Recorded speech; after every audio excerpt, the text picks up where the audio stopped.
కాశీ గొప్పదా, కాళేశ్వరం గొప్పదా, గంగమ్మ గొప్పదా, గోదావరమ్మ గొప్పదా అని ఈ విషయాన్ని తేట తెల్లం చేసేటువంటి కాళేశ్వరి గోదావరమ్మగా పురాణ గాథను గురించి ఇప్పుడు తెలుసుకుందాం.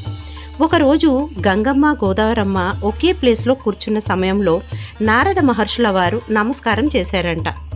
అప్పుడు ఆ మహనీయులు ఎవరికి నమస్కరించారు అనే విషయం గురించి చర్చాంశనీయం అవ్వగా అక్కడ ఉన్నటువంటి పెద్దలు ఎవరిలో సులక్షణాలు ఉన్నాయో ఎక్కువగా వారికే నమస్కారం చేశారని చెప్తారు. అయితే నాలో ఉన్నాయనంటే నాలో ఉన్నాయని గంగమ్మ గోదావరమ్మ అంటారు. అయితే చెప్పండి అని అంటారు. అప్పుడు కాశీలో గంగలో స్నానం చేస్తే పాపాలు తొలగిపోతాయి, కాశీలో మరణిస్తే మోక్షం లభిస్తుందని గంగమ్మ గొప్పదని చెప్తుందనమాట. గోదావరమ్మ చిన్నబుచ్చుకుంటుంది. కానీ ఇప్పుడు ఇచ్చేవాడు శివుడే కాబట్టి అందుకే శివయ్య కోసం ఘోర తపస్సు చేస్తుంది. శివయ్య ప్రత్యక్షమై ఏం కావాలో కోరుకో అని అంటారు. శంకర కాశీలో చనిపోతే మోక్షం లభిస్తుంది అని అంటారు.